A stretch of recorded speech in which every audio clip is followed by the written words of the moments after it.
Hello friends, പുതിയൊരു വീഡിയോയിലേക്ക് എല്ലാവർക്കും സ്വാഗതം. അപ്പോൾ ഇന്നത്തെ റെസിപ്പി നമ്മുടെ അറേബ്യൻ വിഭവമായ മദ്ഹൂത്താണ്.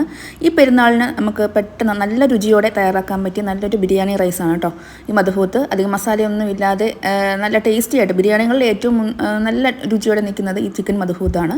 അത് കബ്സ അതേപോലെ മന്തി അതിനെക്കാട്ടിലും കുറച്ച് ബെറ്റർ ആയിട്ട് എനിക്ക് തോന്നിയത് ഈ മദ്ഹൂത്താണ് കേട്ടോ. അപ്പോൾ അതിന് വേണ്ടിയുള്ള മസാലയാണ് തയ്യാറാക്കാൻ പോകുന്നത്.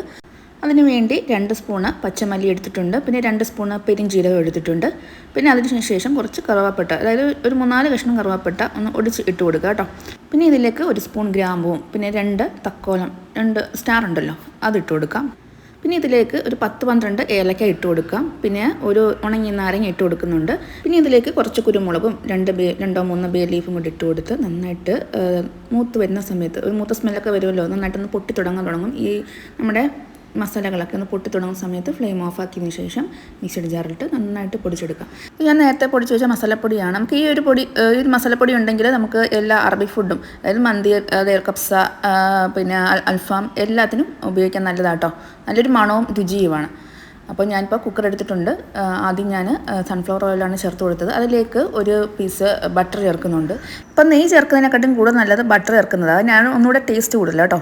അപ്പോൾ അത് നമ്മൾ ഫ്രൈഡ് റൈസ് ആയാലും ബിരിയാണി ആയാലും ഉണ്ടാക്കുമ്പോൾ നെയ്യ്ക്ക് പകരം ബട്ടർ ചേർക്കാൻ നോക്കുക, നല്ല ടേസ്റ്റാണ്. അപ്പം ഞാൻ ഇതിലേക്ക് മസാലകളൊക്കെ ഇട്ടൊന്ന് ചൂടാക്കി എടുക്കുന്നുണ്ട്. അതിലേക്ക് ഞാൻ 3 സവാളയാണ് ചേർത്ത് കൊടുത്തേക്കുന്നത്. സവാള കനം കുറഞ്ഞ് നീളത്തിൽ അരിഞ്ഞത് ചേർത്ത് കൊടുക്കാം. പിന്നെ കൂടെ ചേർത്ത് കൊടുക്കുന്നത് തക്കാളി, 2 വലിയ തക്കാളി ചേർത്ത് കൊടുക്കുന്നുണ്ട്. പിന്നെ 4 പച്ചമുളക് കീറാതെ മുഴുവനെ അങ്ങ് ഇട്ട് കൊടുക്കാം. പിന്നെ വലിയൊരു ക്യാപ്സിക്കം കൂടെ അരിഞ്ഞ് ഇട്ട് കൊടുക്കാം. ഇനി ഇത് നന്നായിട്ടൊന്ന് വഴറ്റിയെടുക്കാം. ഇത് വഴറ്റിയെടുക്കുന്നതിനോടൊപ്പം തന്നെ 1 ടേബിൾ സ്പൂൺ ഇഞ്ചി വെളുത്തുള്ളി ചതച്ചതും കൂടെ ചേർത്ത് കൊടുക്കാം. അപ്പോൾ പേസ്റ്റിനെക്കാട്ടും നല്ലത് ഒന്നുകൂടെ ചതച്ച് ചേർക്കുമ്പോൾ അതിൻ്റെ ഒരു ഫ്ലേവർ നന്നായിട്ട് മസാലയ്ക്കകത്ത് നിൽക്കും കേട്ടോ. അപ്പോൾ ചതച്ചതും കൂടെ ചേർത്ത് കൊടുത്ത് ഒന്ന് വഴറ്റി ഒരുപാട് അങ്ങ് വാട്ടിയെടുക്കാണ്ട് പച്ചമണം ഒന്ന് മാറി കിട്ടിയാൽ മതി കേട്ടോ. അതിനുശേഷം ഒരു 1/2 ടീസ്പൂൺ മഞ്ഞൾപ്പൊടി, അത് ഒരു കളറിന് വേണ്ടി മാത്രം ചേർത്ത് കൊടുത്താണ് കേട്ടോ.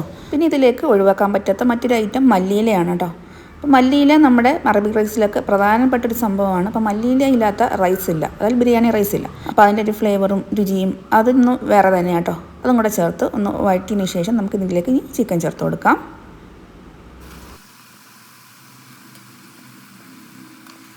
1 കിലോ ചിക്കനാണ് ഞാൻ ഇതിന് വേണ്ടി എടുത്തേക്കുന്നത്. ഇനി ഇതിലേക്ക് നമുക്ക് അപ്പോൾ ആദ്യം പൊടിച്ച് വെച്ച മസാലപ്പൊടിയും കൂടെ ചേർത്ത് കൊടുക്കാം, മദ്ഹൂത്തിൻ്റെ മസാലപ്പൊടി. അപ്പം മദ്ഹൂത്ത് മാത്രമല്ല, കബ്സ അതേപോലെ അൽഫാം എല്ലാം ഉണ്ടാക്കാൻ ഈ മസാലപ്പൊടി നല്ലതാട്ടോ. എന്നിട്ട് ആവശ്യത്തിന് ഉപ്പും കൂടെ ചേർത്ത് കൊടുത്ത് നന്നായിട്ടൊന്ന് മിക്സാക്കി എടുക്കാം. എല്ലാം ആ മസാലകളും, അതായത് സവാള, തക്കാളി, നമ്മുടെ ക്യാപ്സിക്കം എല്ലാം കൂടി നന്നായിട്ടൊന്ന് യോജിപ്പിച്ചെടുക്കാം. അപ്പോൾ ഈ 1 കിലോ ചിക്കന് 1 കിലോ റൈസാണ് എടുത്തേക്കുന്നത്. ആ 1 കിലോ റൈസ് എന്ന് പറയുമ്പോൾ എൻ്റെ ഏകദേശം വലിയ 2 കപ്പ് അളവ് അരിയാണ്. അതിന് ഞാൻ 3.5 കപ്പ് വെള്ളമാണ് ചേർത്ത് കൊടുക്കുന്നത്. സാധാരണ നമ്മൾ 2 കപ്പ് അരിക്ക് 4 കപ്പ് വെള്ളമാണ് വെക്കേണ്ടത്. പക്ഷേ ഞാൻ ഇവിടെ 3.5 കപ്പ് എടുത്തേക്കുന്നതെന്ന് വെച്ചാൽ 1/2 കപ്പ് വെള്ളം നമ്മുടെ ചിക്കൻ്റെ വെള്ളം കൂടെ വരുന്നുണ്ട്. അതുകൊണ്ടാണ് 3.5 കപ്പ് ചേർത്തത്. അപ്പോൾ അത് കൂടുതൽ നമ്മൾ 4 കപ്പ് ചേർത്ത് കഴിഞ്ഞാൽ വെള്ളം ഒരുപാടാവും, നമ്മൾ ചോറ് പെട്ടെന്ന് അങ്ങ് വെന്ത് അളിഞ്ഞു പോകും കേട്ടോ. പിന്നെ ഇതിലേക്ക് ഒരു ഉണങ്ങിയ നാരങ്ങയും 3-4 പച്ചമുളകും കൂടെ അധികം ചേർക്കുന്നുണ്ട് കേട്ടോ. പച്ചമുളകിൻ്റെ ഫ്ലേവർ കുറച്ച് മുന്നിട്ട് നിൽക്കണം. അതാണ് നമ്മുടെ അറബിക് റൈസിനെല്ലാം പച്ചമുളകിൻ്റെ ഒരു ഫ്ലേവർ മുന്നിട്ട് നിൽക്കുന്നുണ്ട്. അപ്പോൾ അരി ഇടുന്നതിന് മുമ്പ് ഉപ്പ് നോക്കിയിട്ട് ആവശ്യമുണ്ടെങ്കിൽ ഉപ്പും കൂടെ ചേർത്ത് കൊടുക്കുക. അപ്പം അതും കൂടെ ചേർത്ത് കൊടുത്ത് നന്നായിട്ട് വെള്ളം തിളച്ചതിന് ശേഷം നമുക്ക് അരി ഇട്ട് കൊടുക്കാം. അരി ഒരു 10 മിനിറ്റ് കുത്ത് വെച്ചിട്ടുള്ളൂ കേട്ടോ. 10 മിനിറ്റ് കുത്ത് വെച്ചാൽ മതി. എന്നിട്ട് അരി ഇതിൻ്റെ മേലെ നിൽക്കണം, അതായത് ചിക്കൻ്റെ മേലെ വേണം അരി നിൽക്കാൻ. ഈ അരി ചിക്കനുമായിട്ട് ഒരിക്കലും മിക്സ് ആക്കരുത്. മിക്സ് ആക്കി കഴിഞ്ഞാൽ അത് ഇറച്ചിച്ചോറായിപ്പോൾ കേട്ടോ. എന്നിട്ട് അരി നന്നായിട്ടൊന്ന് നിരത്തി ഇട്ട് കൊടുത്തിട്ട് ആ വെള്ളം മുകളിൽ വരുന്ന രീതിയിലാക്കിയതിന് ശേഷം നമുക്കിത് മൂടി വെച്ച് അടച്ചു കൊടുക്കാം. എന്നിട്ട് ഒറ്റ പ്രഷർ മതി കേട്ടോ. ഒറ്റ പ്രഷറിൽ ഫ്ലെയിം ഓഫ് ചെയ്യണം. ഫ്ലെയിം ഓഫ് ചെയ്തതിന് ശേഷം ഒരു 15 മിനിറ്റ് അതേപോലെ വെച്ചേക്കണം കേട്ടോ. പ്രഷർ പോകാൻ അനുവദിക്കരുത്. 15 മിനിറ്റ് അങ്ങനെ പ്രഷറിൽ കിടന്നാൽ മതി. അപ്പം നമ്മുടെ അടിപൊളി മദ്ഹൂത്ത് റെഡി ആയിട്ടുണ്ട്. പെട്ടെന്ന് തന്നെ റെഡിയാക്കാം കേട്ടോ. ഒരു അരമണിക്കൂർ പോലും എടുക്കത്തില്ല ഈ മദ്ഹൂത്ത് റെഡിയാക്കാൻ വേണ്ടി. അതുപോലെ നല്ല ടേസ്റ്റാണ്.